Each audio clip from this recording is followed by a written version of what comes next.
June sat on the hill, watching smoke rise from his hometown. His heart felt heavy in his chest. Just 3 days ago, the aliens had come in huge ships that made the sky dark. 3 days ago, everything changed.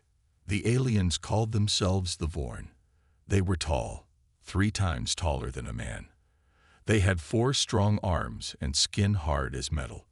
They had already taken over 12 other planets before they came to Earth. All countries tried to fight back together, but human weapons did nothing to the Vorn. Bullets bounced off them. Bombs barely made them move.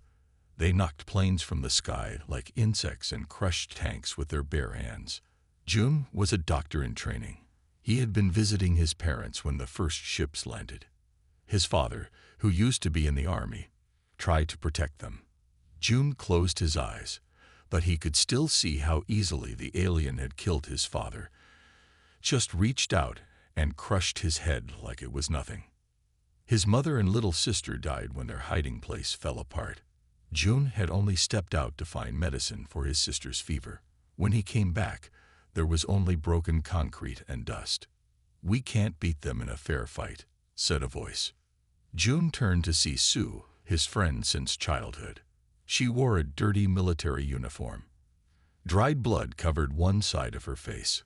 "I know," June said quietly. "They're taking people to work camps," Sue explained, "making them dig up special rocks and minerals. If you fight, they kill you right away. If you work, you live a little longer." June looked at his hands. They were a healer's hands, not a fighter's. What good were they now? "Some of us are fighting back in secret," Sue continued. "Not head-on. That's suicide. But we're looking for another way." June thought about his dead family. "What do you need me for? I can't fight." "No," Sue agreed. "You're something better.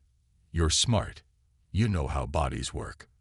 She pulled out a small glass tube with dark purple liquid inside. "This is their blood. One of our soldiers managed to hurt one before dying. We need to know if they have any weak spots." June held up the tube. The strange alien blood might hold secrets that could save what was left of humanity. "I don't have any lab equipment," he said. "We do," Sue told him. "Underground. Hidden. Will you come help us?" For the first time since watching his family die, June felt something stir inside him. Not hope exactly. Something darker, something like revenge. "Yes," he said, putting the tube in his pocket. "I'll come." As they walked down the hill, leaving behind the smoking ruins, June made a silent promise to his dead family. The Vorn thought humans were weak. He would show them how wrong they were. The secret lab was in an old subway station deep underground. The Resistance had collected whatever tools and machines they could find to make a simple research space. "We have 5 other smart people working here," Sue explained as they walked through the crowded tunnel. "You're the only one who knows about healing bodies." June looked around at all the people. Some wore army clothes like Sue, but most were regular folks just trying to stay alive. Children sat close to their parents. Old people leaned against walls with empty eyes. "How many people are hiding here?" he asked. "About 300 in this place. We have other hiding spots too. We talk to each other when we can." Sue introduced him to the other smart people. There was Ta, who studied tiny parts of the body before the aliens came. Han was good with making chemicals. Min knew about stars and space things. Yuna used to study animals at the zoo, and Ki could do amazing things with computers. "Show them what you brought," Sue said. June took out the tube of alien blood. The others leaned in close, their eyes wide. "Is that really?" Ta whispered. "Yes." Sue nodded. "One of our fighters heard a Vorn before dying. We got this sample." "This is amazing," Han said, taking the tube carefully.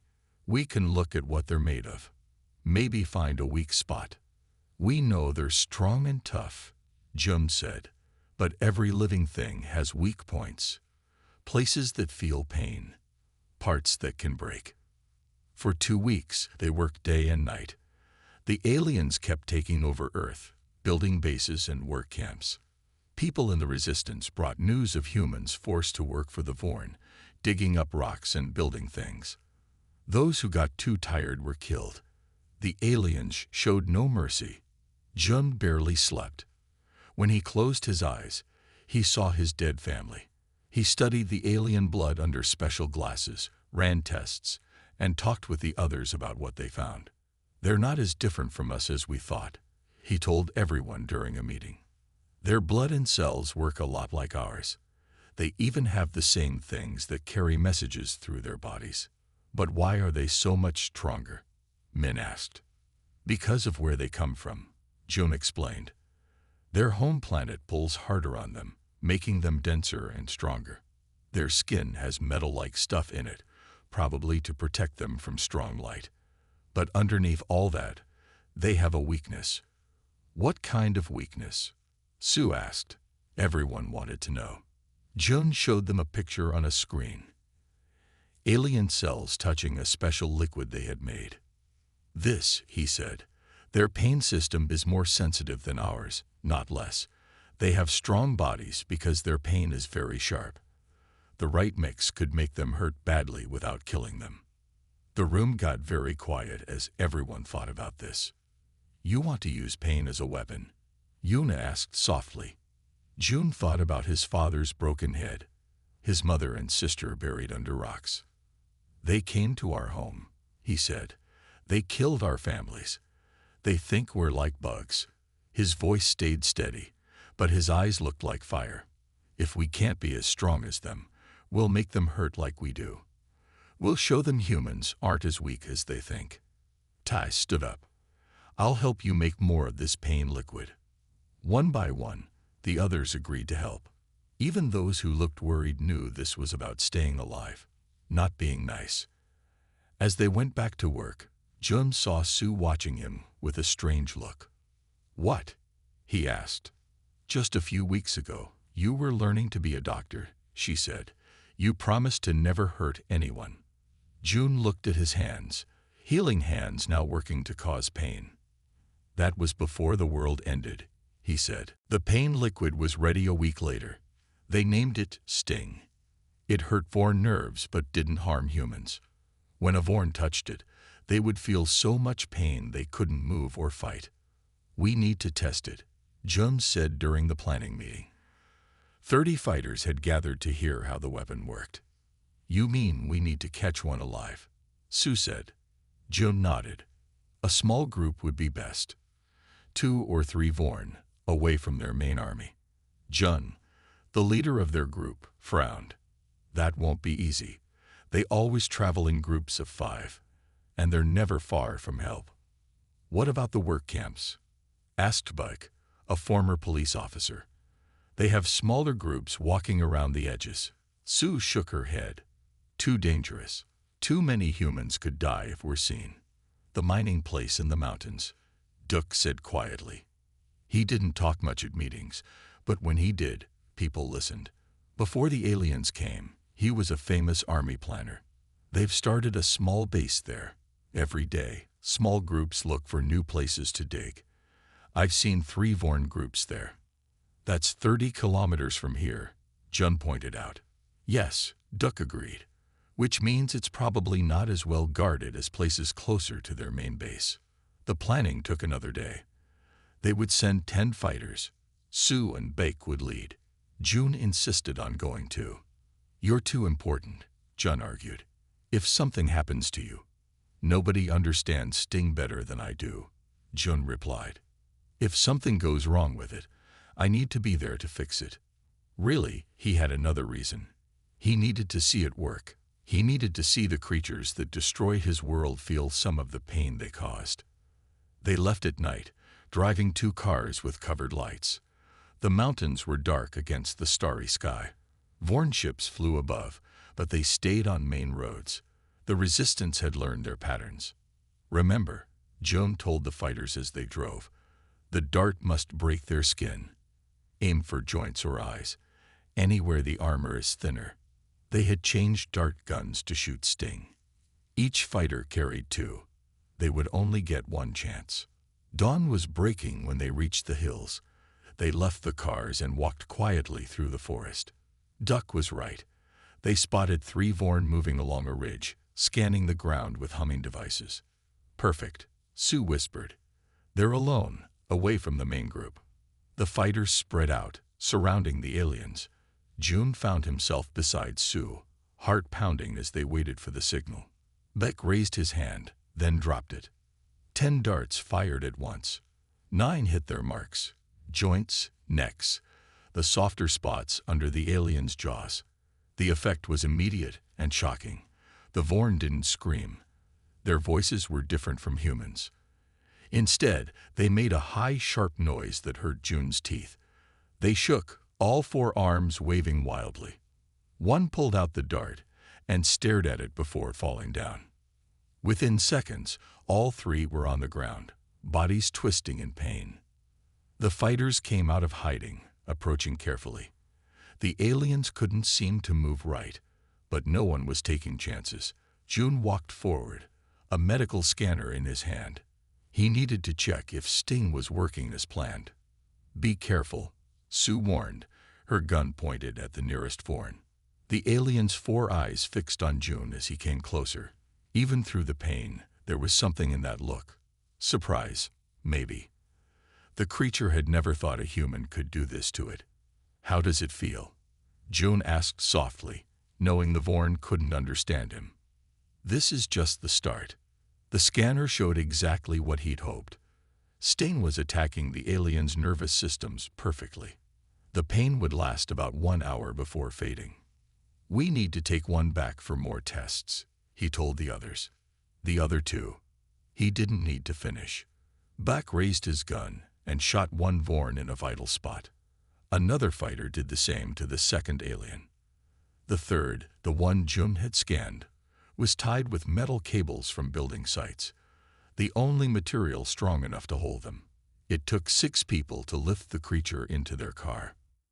As they drove back to the hiding place, Jun watched the Vorn fighting against its ropes, still hurting from Sting. He should have felt happy. Instead, he felt empty inside. He had become someone his old self wouldn't know. But that old self had died with his family. The world had changed. He had changed with it. This will change everything, Sue said, thinking he looked sad.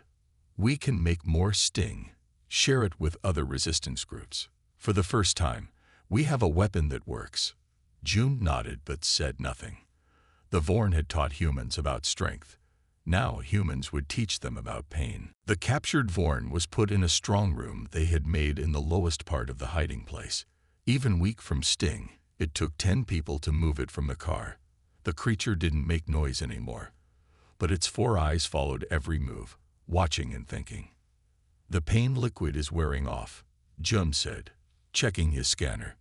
We have maybe 10 minutes before it gets its full strength back. Then we need to tie it down better, Sue said. They had built a frame of steel beams taken from fallen buildings. The frame was made based on what they knew about foreign bodies. It took all their strength to lock the aliens' 4 arms into place with metal clamps. Even then, no one felt completely safe.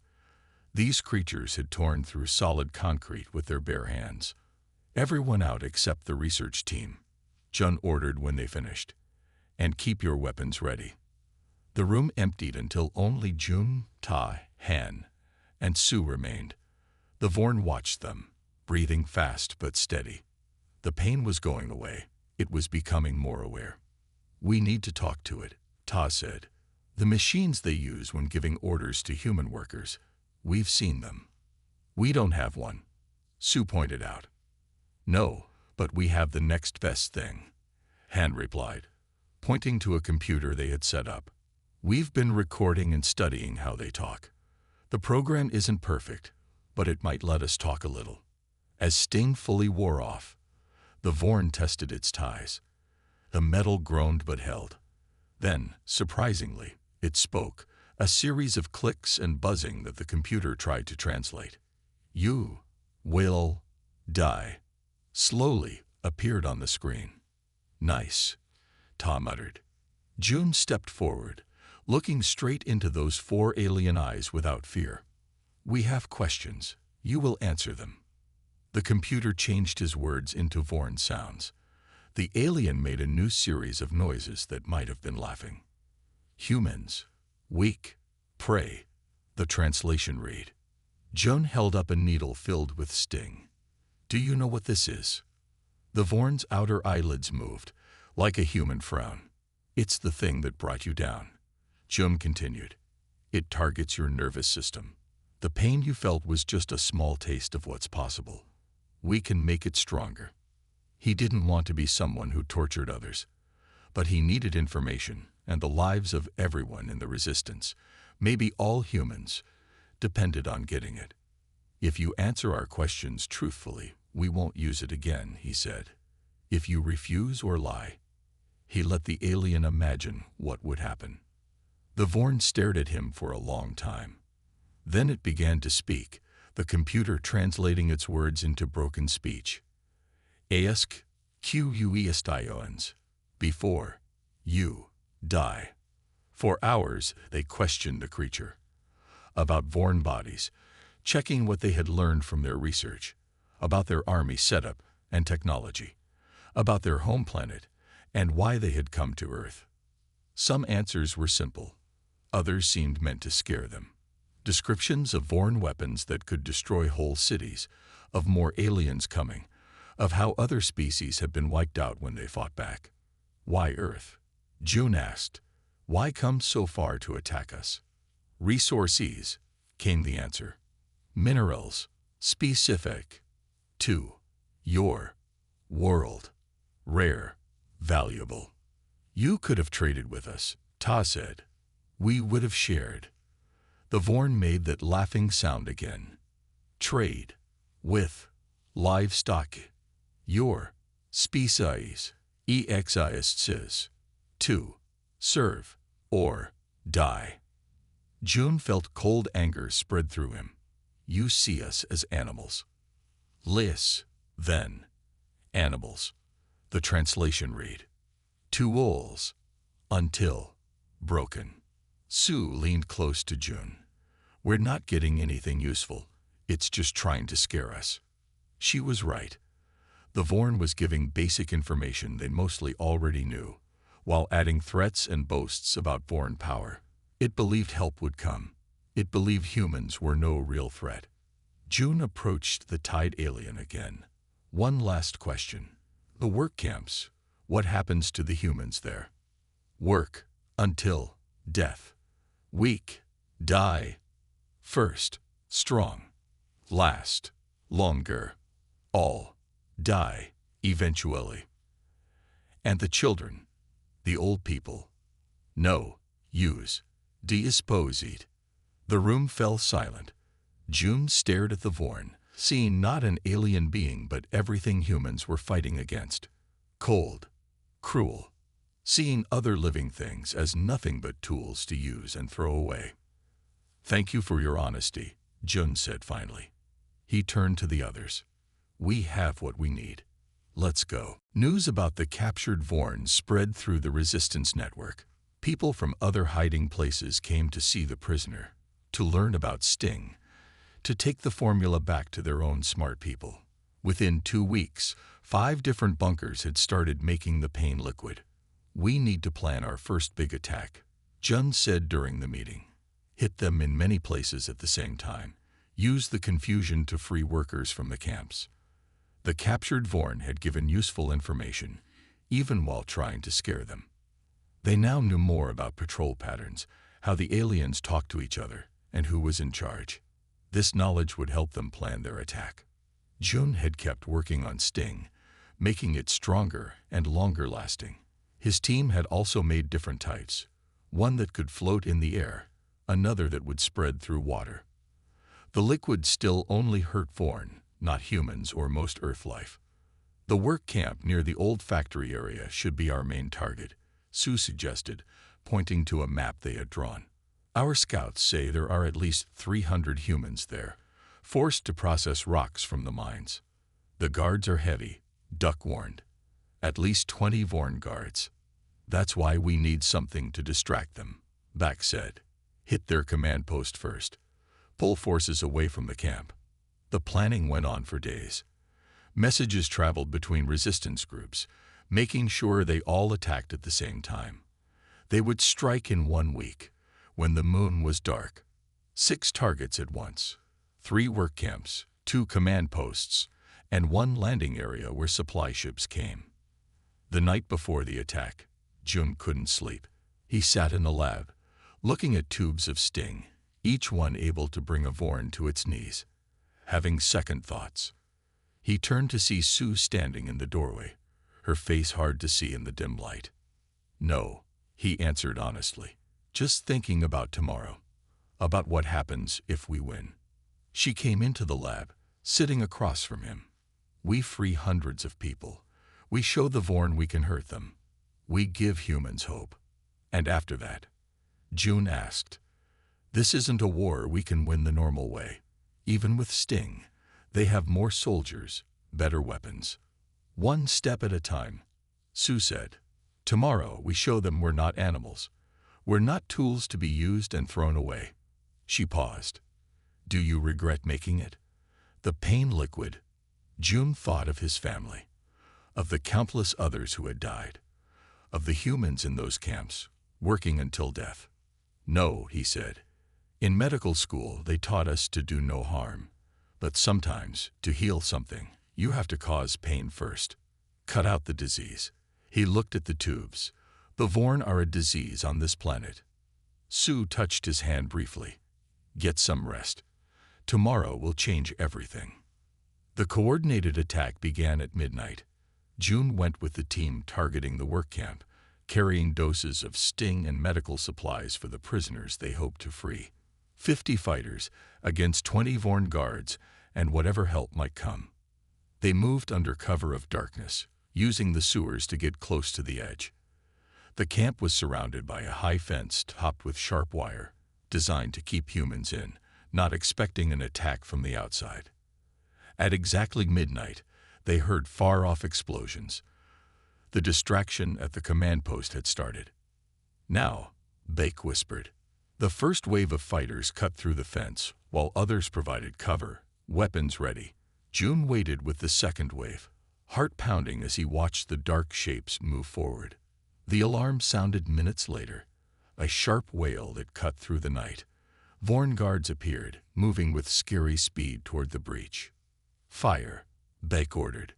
Darts loaded with Sting flew through the air, hitting the approaching aliens.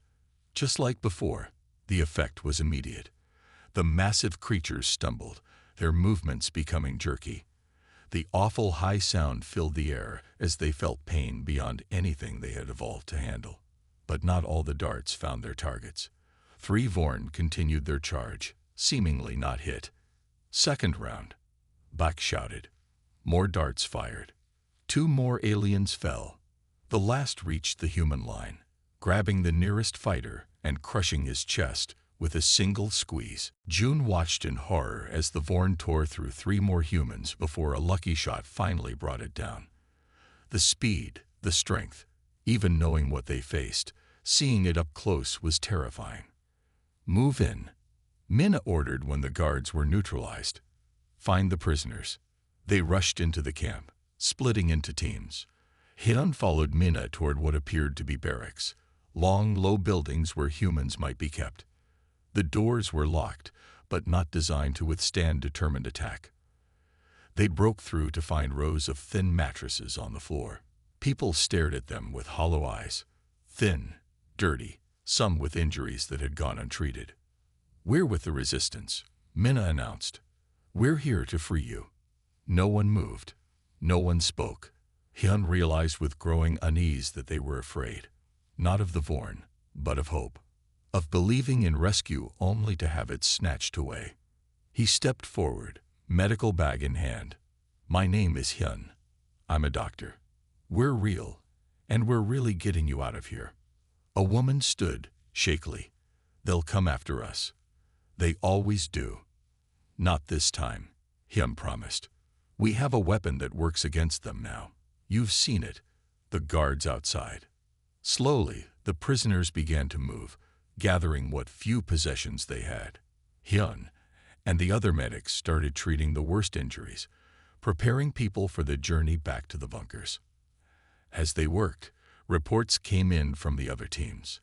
The attack on the command post had succeeded beyond expectations. The landing zone was temporarily disabled. 2 other camps had been liberated. Only one team had failed to reach their target, forced to retreat under heavy fire.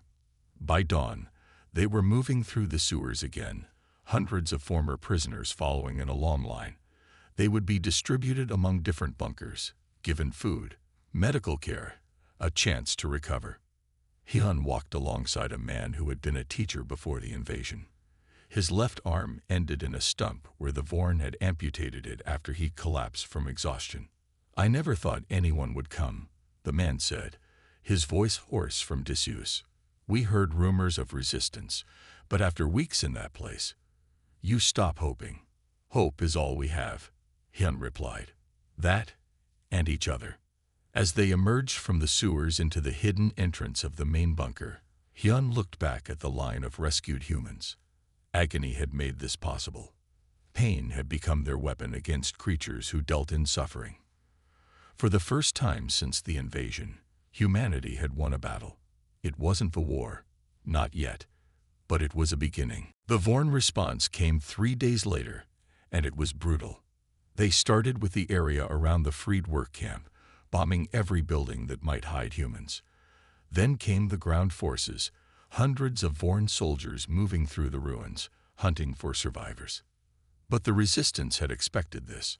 The freed prisoners were safely hidden in bunkers. The fighters had split up, following plans made months ago. What they hadn't expected was the public killings. In the center of what was once the city, the Vorn gathered the humans they still controlled. Using their translation devices, they announced that for every Vorn hurt or killed by the pain weapon, 10 humans would die.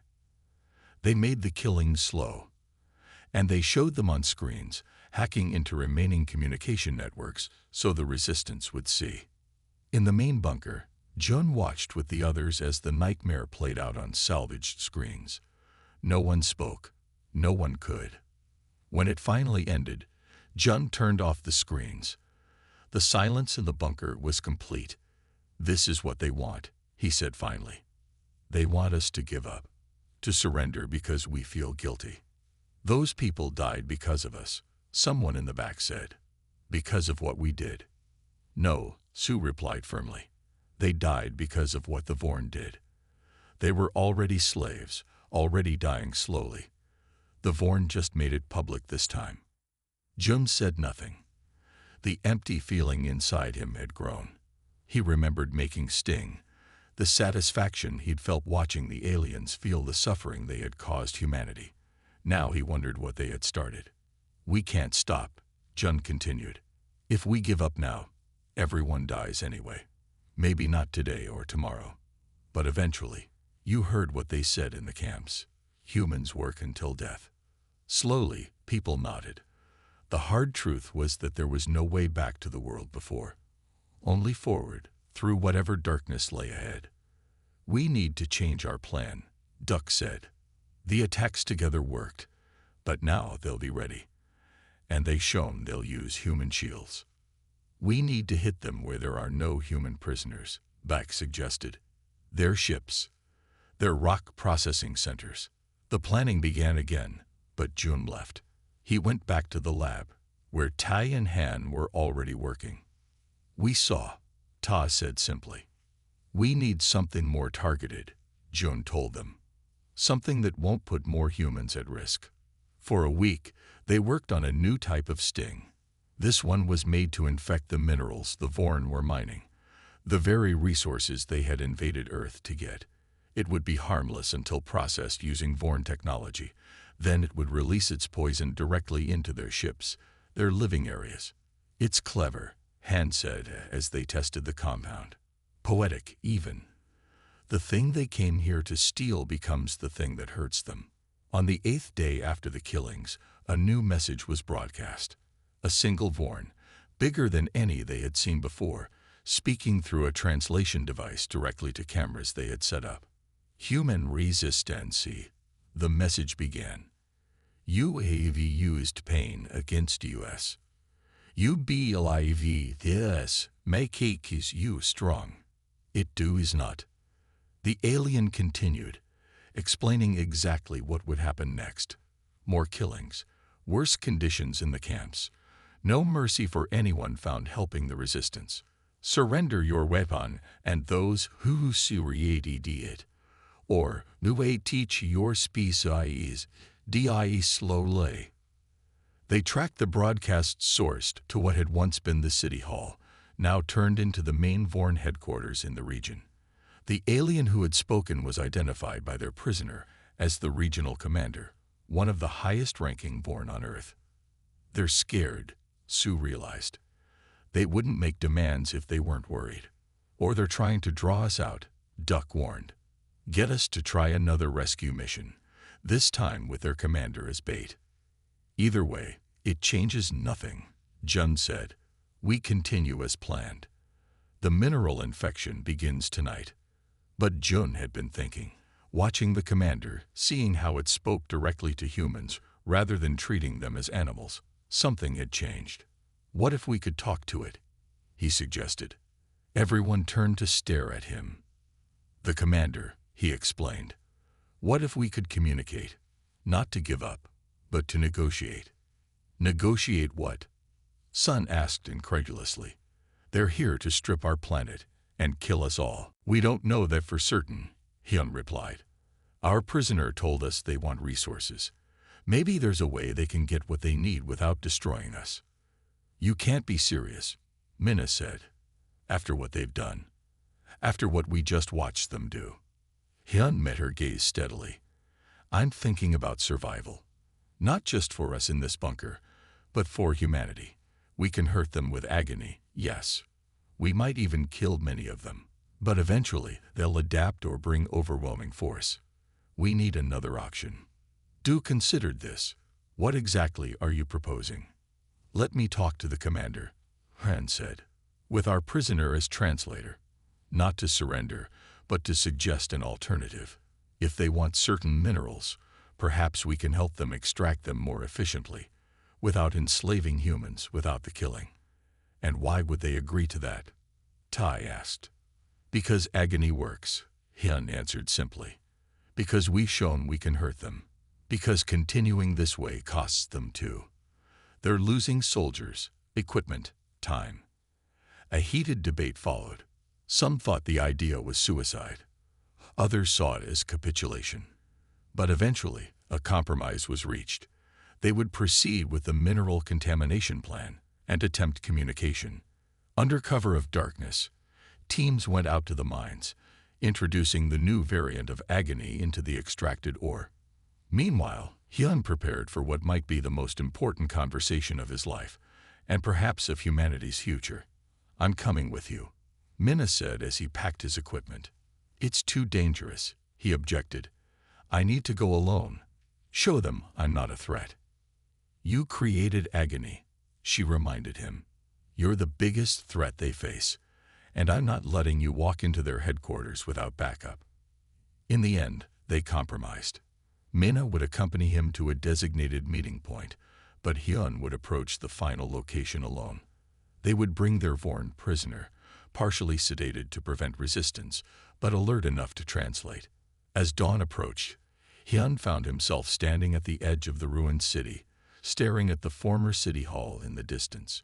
He carried no weapons except knowledge, understanding of Vorn biology, of agony's effects, of what might motivate a species that had crossed the stars for resources.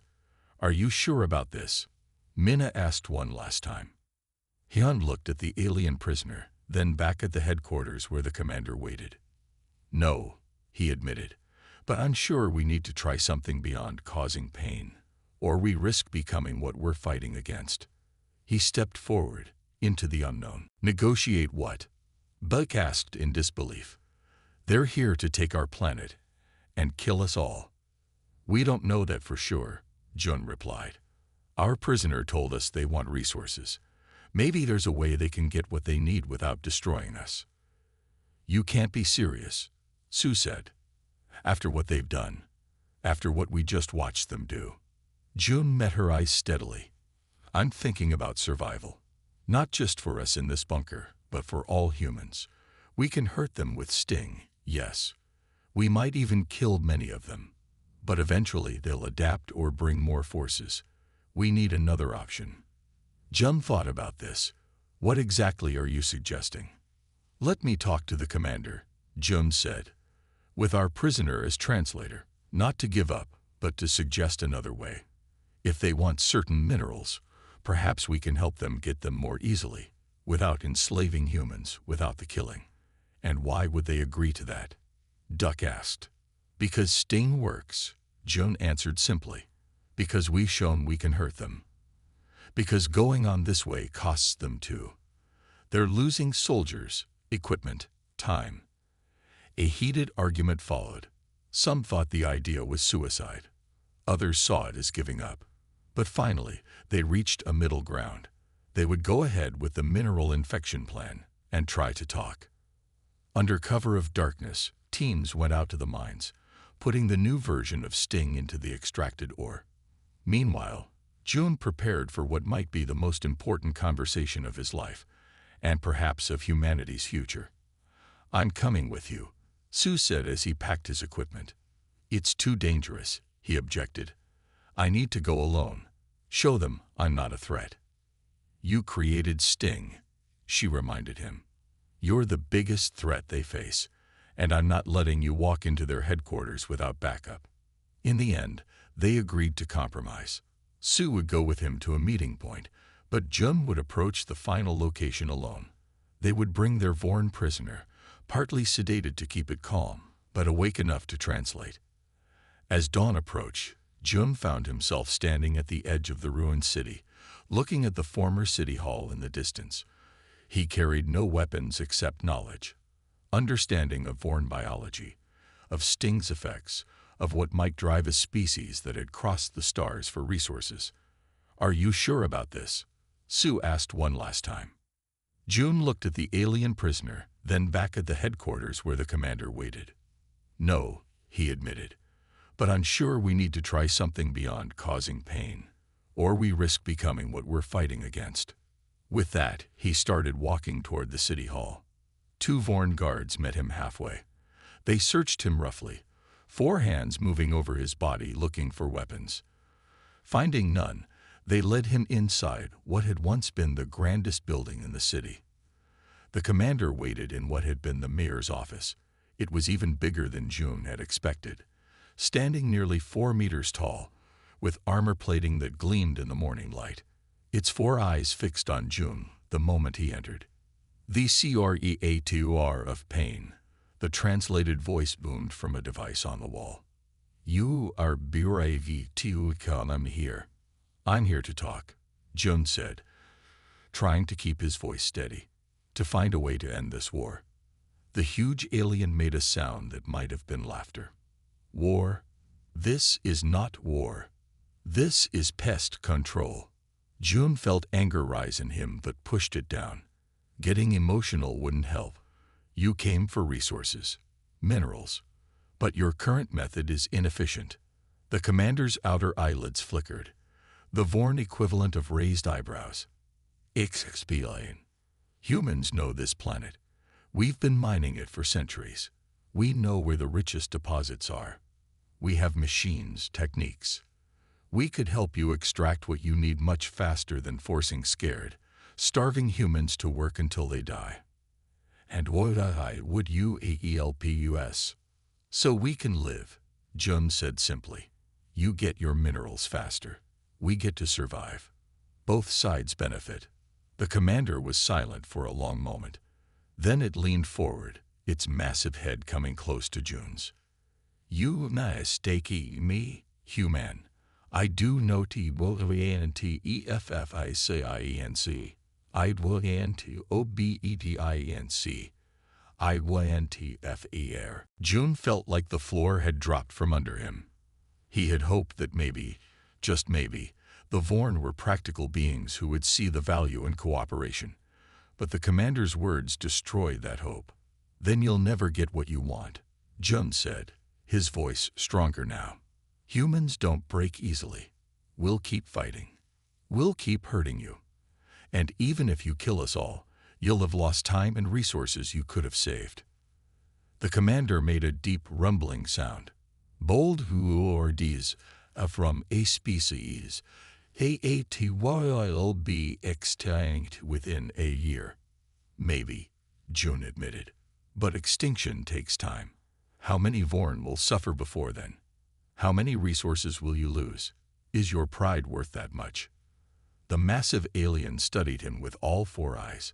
June couldn't read Vorn expressions, but he sensed he had touched something important. "I could kill you where you stand," the commander said. "Yes, but you haven't, which means you're curious. You want to know what I'm offering." For several long moments, the commander was silent. Then it moved to a large desk, touched a control panel, and a holographic image appeared in the air between them. "These are minerals we require." The image showed strange symbols June couldn't read, but the chemical formulas below were clear enough. "How would you propose to extract them more efficiently?" June felt a small spark of hope. The commander was at least willing to listen. "First, stop killing humans. Stop the work camps. Let us organize mining operations with our own experts and machines. We could triple your yield in half the time. And stops you from using those machines against us?" "Nothing," Jones said honestly, "except that we be monitored, I assume. And more importantly, we would have a deal. Humans honor agreements." The commander made that laughing sound again, but it seemed less harsh this time. "Some humans, perhaps. Most of us," June insisted, "especially when our survival depends on it." The Vorn commander paced the room, its heavy footsteps shaking the floor. "An interesting proposal. But I need proof of good faith." "What kind of proof?" "End your resistance. Surrender all weapons, especially your pain weapon. Give us the formula and how it is made." Now it was June's turn to laugh. "That's not proof of good faith. That's surrender. I'm offering cooperation, not capitulation." "Then wait, do you offer as proof?" June had prepared for this. A test site. One small mining operation, run by humans, with minimal Vorn oversight. "Give us 2 weeks to show you how much more efficient we can be. If we succeed, we expand the arrangement. If we fail or try anything hostile, you can go back to your current methods." The commander was silent again, thinking. Its outer eyelids flickered rapidly. "And Hieki Pain Weiban stays with us," Jones said firmly. "As insurance, but we won't use it unless attacked." The huge alien moved suddenly, faster than June could follow. Its face was inches from his, 4 eyes boring into him. "You are either very brave or very foolish, human. Perhaps both." June held its gaze, though fear made his heart race. "I'm practical. And I think you are too, under all that armor." To his surprise, the commander straightened up and made a new sound, softer, more rhythmic. It took June a moment to realize it might be genuine amusement. "I will see you inside your proposal. Return in 2 days for my answer, and the public executions, the attacks on human settlements. We'll pay you as for 2 days only." It wasn't much, but it was something. June nodded. "Thank you." As the Vorn guards escorted him out, he noticed the commander watching him intently. He couldn't tell if he had made any real progress, or if this was just a different kind of trap. But for the first time since the invasion, there was a tiny flicker of possibility. Not just of resistance, but of finding a way to live. Outside the city hall, Sue waited with their small team, hidden in the ruins. The relief on her face when she saw him was quickly replaced by suspicion when she noticed he wasn't being dragged by Vorn guards. "What happened?" she asked as they hurried back toward the tunnels. I'm not sure, June admitted, but they're going to think about it, and they've stopped the killings for 2 days. You believe them? June looked back at the city hall, now receding in the distance. I have to. For now. 2 days passed slowly. The resistance used this time to prepare. If the commander rejected June's offer, they needed to be ready for the worst attack yet. If it accepted, they needed experts and equipment for the test mining site. June barely slept. When he closed his eyes, he saw the commander's four-eyed stare, felt the weight of humanity's future on his shoulders. You did what you could, Sue told him on the morning of the second day. Whatever happens now, you tried something beyond just fighting. June nodded, but doubt filled him. What if I'd just given them time to prepare a bigger attack? What if I've made things worse? Then we fight, she said simply, like we always planned to. At noon, June returned to the city hall, again with Sue watching from a safe distance. This time, the guard seemed to expect him, leading him directly to the commander's office. The massive alien stood by a window, looking out at the ruined city. Kevin C2L. Good. Have you considered my proposal? June asked, not wasting time. Yes, the commander turned all four eyes on him. I have ALSO ANALIZD your pain weapon. June felt a chill. How? The mineral shipments, Silvier. But my scientist is HETCTED it before processing. So their plan to infect the minerals had failed. June kept his face neutral, though his heart sank. Your species continues to surprise me, human. First pain, then dipate. The commander moved to its desk. I have decided. June braced himself for the worst. We will try your experiment. 1 mining site, 2 geese. Relief flooded through June, but caution quickly followed. And the terms. No work camps, no killing. Agreed. The humans will KFRELI. My soldiers will obese or VONLI. It seemed too good to be true. Why? Yesterday you wanted fear and obedience. The commander was silent for a moment. I have RECIV'd. New instructions from our home world. The resources must be acquired or equiscali. The next fleet requires them. Next fleet. June filed that information away. So this is about efficiency after all. Yes. And curiosity. The commander's outer eyelids flickered rapidly. 12 planets we have taken. 12 species co-incubated. No one found our WEAKNESTS. None an offered alternatives to CVB. You are different. June wasn't sure if that was respect in the alien's translated voice, but it was something close. 3 conditions, June said, finding courage. First, all work camps are closed immediately. Second, all human prisoners are released. Third, your ships stop bombing our cities. Bold DEM and Ds, F-1, who cannot ENF see them. Practical requests from one who's offering you what you need, June countered. The commander made that rhythmic sound again. Amusement, June now realized. Very well. But I have conditions too. The pain we upon formulae will be shared. No, June said firmly. It stays with us as insurance. Then a sample only. For study, and your pupil will not use it unless a take it. This was dangerous. With a sample, the Vorn might develop a defense, but refusing might end negotiations. A small sample. And yes, we won't use it first. The commander extended one of its 4 arms. Then we AV and AJRE in the end.